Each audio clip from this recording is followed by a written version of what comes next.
An adaptation pathway in action, the Thames Estuary 2100 Plan. This presentation follows on from a general introduction to adaptation pathways. We will use a case study to see how the principles introduced in the previous presentation work in reality. Our case study uses a world-leading real-life example, the Thames Estuary 2100 Plan.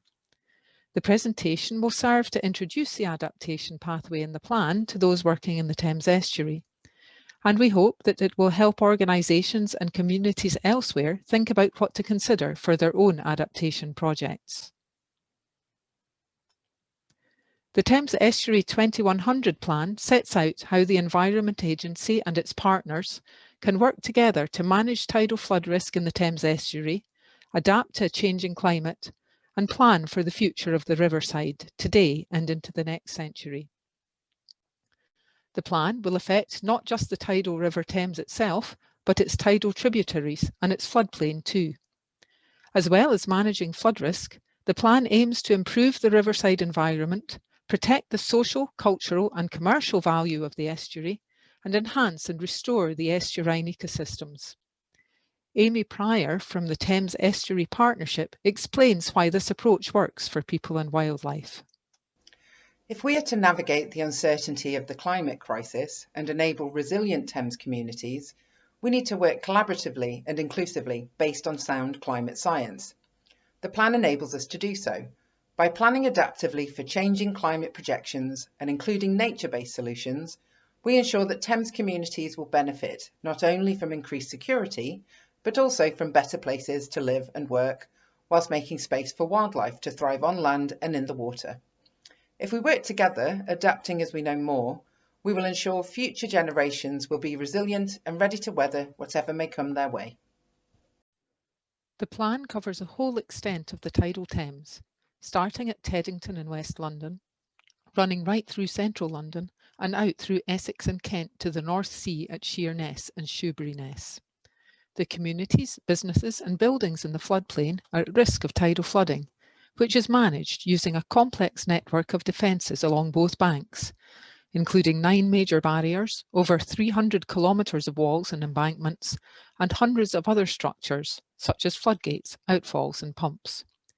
These defences all work together to protect the Thames Estuary from regular tidal flooding, with the Thames Barrier protecting central London against exceptionally high storm tides.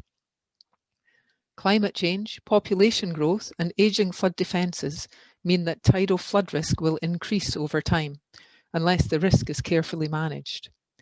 And so the Thames Estuary 2100 Plan is needed to manage flooding into the future and to deal with the added challenge of rising sea levels from climate change. To understand the adaptation pathway in the Thames Estuary, it's important to understand the role of the Thames Barrier. The Thames Barrier is used to manage water levels upriver through central London. Downriver, fixed flood defences and other tidal barriers are used to manage flood risk. Together, they allow the tidal Thames to be managed as one system.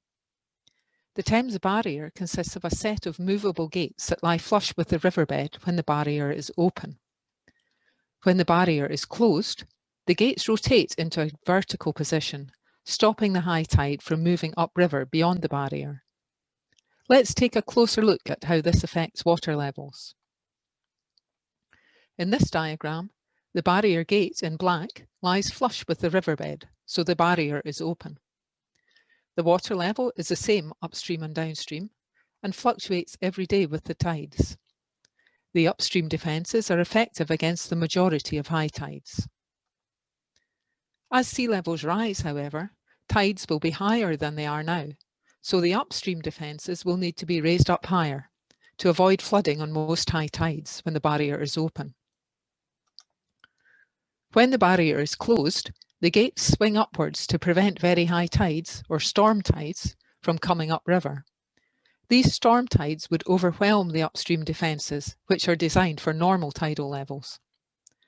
The water level downstream is much higher than it is upstream because the barrier is doing its job of keeping the storm tide out, and the water that would have moved up the Thames stays downstream of the barrier. As a result, the downstream defences have to be higher than the upstream defences. As sea level rises further, when the barrier is closed, the downstream defences will need to be higher than they are now to protect against the higher storm tides that will come with climate change. And eventually, the sea level could get too high for the existing Thames Barrier. The Thames Estuary 2100 Plan uses an adaptation pathway approach to manage these future changes in flood risk. It includes alternative pathways that make the plan adaptable for more than 4 metres of sea level rise. All of the pathways would result in an upgraded or replacement Thames Barrier, upgraded defences along the Thames, and improved planning policies for the future of riverside boroughs, allowing for climate change and aiming for longer-term benefits for communities. Now let's look at the adaptation pathway itself. In developing the Thames Estuary 2100 Plan, many options were considered initially and weighed up according to their economic impacts, environmental impacts, social impacts, and technical impacts. Several options were investigated but then ruled out, either because they weren't effective for managing flood risk, had unacceptable environmental impacts, very high costs, or had unacceptable impacts on navigation. There were 4 remaining options for pathways. The Thames Estuary 2100 Plan maps out these pathways, sequences of actions, and identifies decision points for managing flood risk in the Thames Estuary as sea level rises, by raising the defences and eventually choosing between pathways. Let's look at the different phases of the plan as it moves along the pathway. Initially, all of the pathways follow the same course. While sea levels are still close to present-day levels, the existing defences are maintained and improved. Some of the ageing flood defence structures in the Thames Estuary are in poor condition or are deteriorating due to sea level rise, so maintenance is needed during this phase to ensure that they continue to protect the communities in the estuary.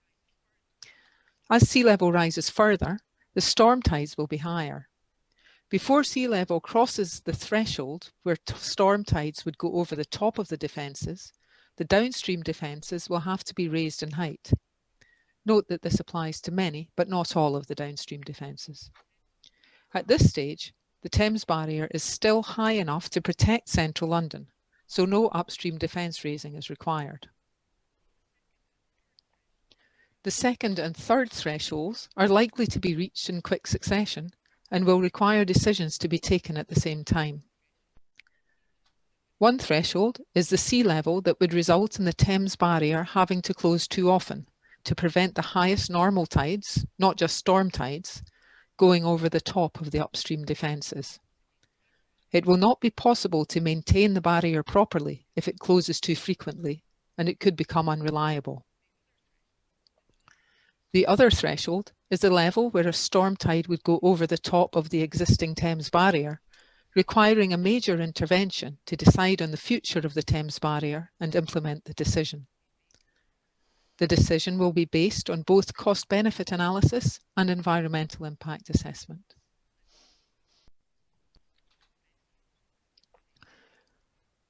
And so the route splits into separate pathways.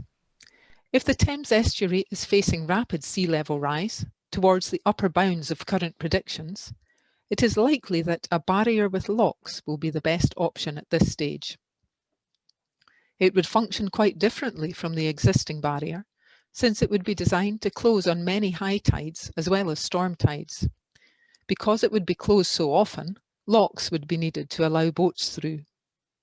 On the other hand, if sea level rise is slower or is predicted to reach lower levels, then a pathway involving a barrier designed to function like the existing one, remaining open on normal high tides but closing for storm tides, would be the best option.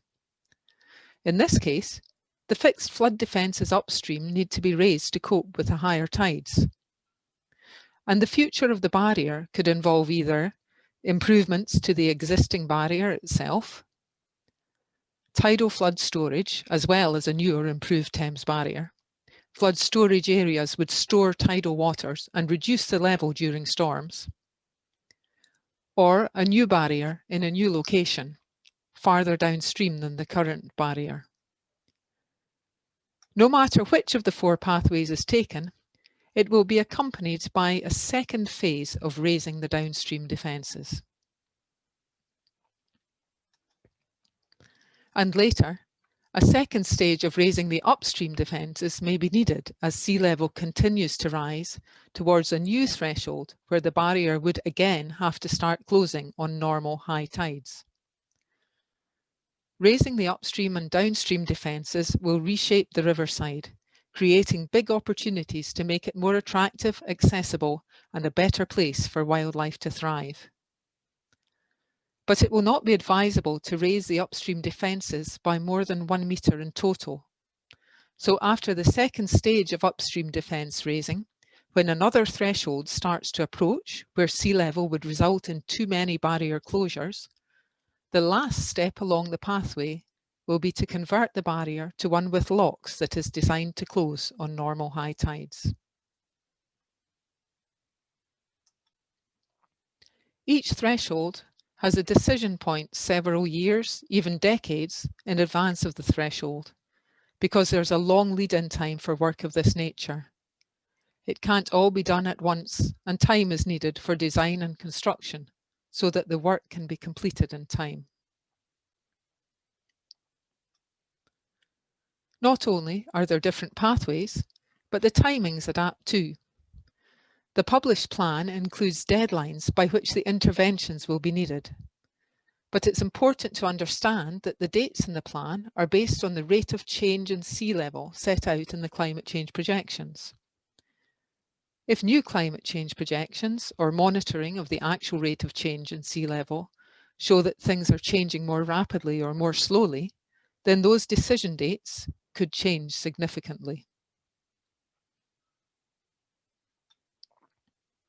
This is one of the strengths of the adaptation pathway approach, because monitoring can indicate when the thresholds are approaching, so that the necessary changes can be made in time or delayed if they are not needed yet. Monitoring helps us understand how the estuary is changing and ensure the plan is adapted accordingly. So what is being monitored for the Thames Estuary 2100 Plan? There are 10 monitoring indicators in the plan. 3 of the indicators involve water levels. 2 look at aspects of the ecology and geomorphology of the estuary. And 2 indicators are about the flood risk management structures themselves. Then there are 2 indicators covering development and the use and value of the estuary. And finally, the 10th monitoring indicator is about attitudes to flood risk. The monitoring indicates whether the estuary is changing in the way the plan projected.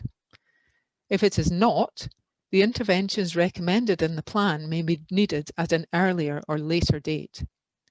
They will also help to determine whether or not to shift between pathways alongside other information.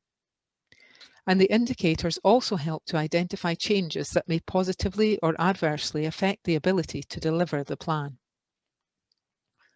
All of these 10 indicators change over time and will affect decision-making about the plan. So it's important to keep them under review to enable informed, evidence-based decisions to be made when they are needed. This is done through periodic reviews of the plan. 5-year reviews of the monitoring indicators establish a picture of changes in the estuary and can trigger a full review if need be. And every 10 years, there's a full review of the entire plan. Full reviews bring together the latest evidence, data, expertise, and collective knowledge. They look at what has happened in the estuary, review the impact assessment, and, if necessary, revise the recommendations in the plan.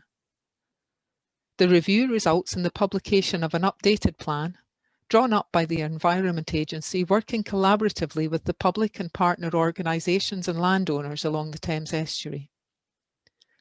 The plan is signed off at a range of different levels, by the Thames Estuary 2100 Board, the Thames Estuary 2100 Advisory Group, and at the level of government. So every 10 years, at the end of each review and after sign-off, an updated plan will be published, ensuring that it stays relevant and responsive.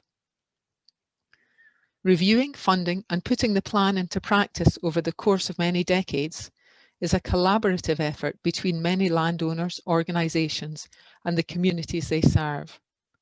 Ongoing collaboration and shared ownership of the plan is and always will be an essential part of its success. This presentation has looked at the adaptation pathway used in the Thames Estuary 2100 Plan.